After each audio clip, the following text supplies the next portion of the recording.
Dans cet exercice, on considère la fonction f définie sur R privé de 1 tiers qui à x associe la fraction 2x plus 3 sur 3x moins 1. Et on se donne epsilon strictement positif. On veut trouver un delta strictement positif tel que si valeur absolue de x est inférieure ou égale à delta, alors valeur absolue de f de x plus 3 est inférieure ou égale à epsilon.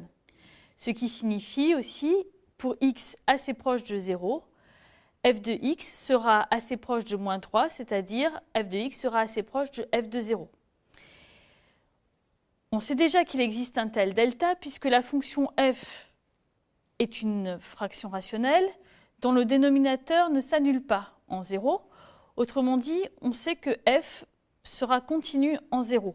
Et on sait qu'à tout epsilon strictement positif, on pourra associer un delta strictement positif comme le demande l'exercice. Mais il s'agit ici de déterminer le delta de façon explicite lorsqu'on se donne le epsilon. Alors, commençons déjà par calculer valeur absolue de f de x plus 3. Si x est différent de 1 tiers, valeur absolue de f de x plus 3, c'est égal à valeur absolue de 11x sur valeur absolue de 3x moins 1. Alors on voit que si x est assez petit, le numérateur sera assez petit, mais par contre, il faut maîtriser ce qui se passe au dénominateur. Alors au dénominateur, en x égale 0, on obtient valeur absolue de 0 moins 1, c'est-à-dire 1. Et l'idée, c'est que si x n'est pas trop loin de 0, le dénominateur ne s'annulera pas. Et par exemple, on peut remarquer que le dénominateur, donc valeur absolue de 3x moins 1, est supérieur ou égal à 1,5, si et seulement si, donc on enlève la valeur absolue, on a deux possibilités, ou bien 3x moins 1 est supérieur ou égal à 1,5, ou bien 3x moins 1 est inférieur ou égal à moins 1,5. Dans le premier cas, ça signifie que x est supérieur ou égal à 1,5. Et dans le deuxième cas, ça signifie que x est inférieur ou égal à 1 tiers de 1,5, c'est-à-dire 1 sixième. Ce qui nous intéresse, c'est x proche de 0. Donc on va se placer dans le deuxième cas, on va supposer que x est inférieur ou égal à 1 sixième. Alors, d'une part, x est alors différent de 1 tiers, donc f de x est bien défini. Et d'autre part, on vient de montrer que dans ce cas, valeur absolue de 3x moins 1 est supérieure ou égale à 1,5. Donc, en reportant cette inégalité dans le calcul qu'on avait fait précédemment, valeur absolue de f de x plus 3, on inverse l'inégalité, donc on obtient que valeur absolue de f de x plus 3 est plus petit que valeur absolue de 11x sur 1,5, c'est-à-dire 22 valeur absolue de x.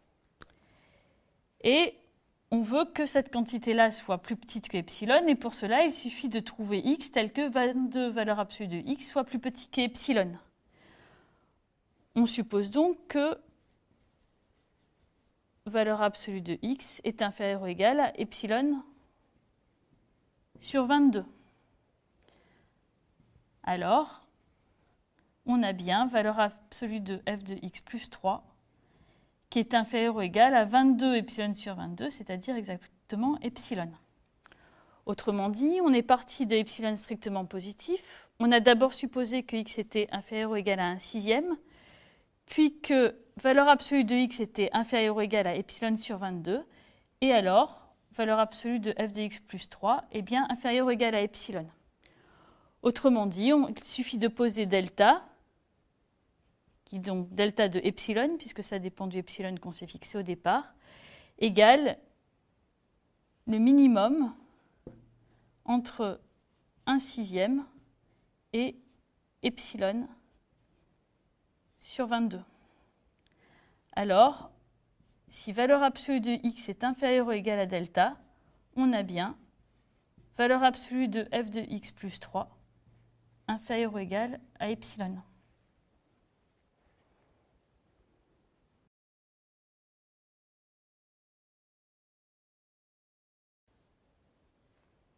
Concernant la continuité, on a en fait utilisé une propriété importante, c'est que si une fonction est continue en un point et qu'elle ne s'annule pas en ce point, alors elle ne s'annule pas non plus au voisinage du point. Alors, par exemple, sur le dessin, ici, on voit que pour ce x0, f de x0 ne s'annule pas et autour de x0, f ne prend pas non plus la valeur 0. On peut même, par exemple, remarquer que si on prend x dans cet intervalle, non seulement f ne s'annule pas dans cet intervalle, mais même f reste supérieur à f de x0 divisé par 2. Alors, on va faire la preuve de ce résultat en utilisant la définition de la continuité.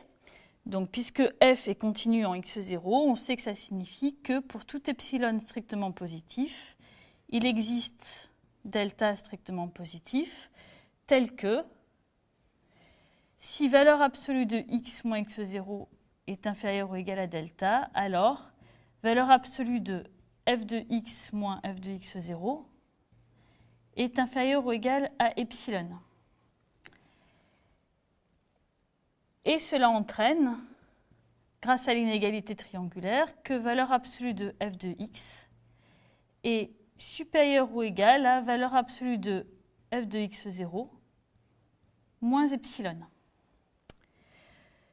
On va donc appliquer cette définition avec un epsilon particulier. On peut le faire puisque c'est vrai pour tout epsilon. On va l'appliquer à epsilon égale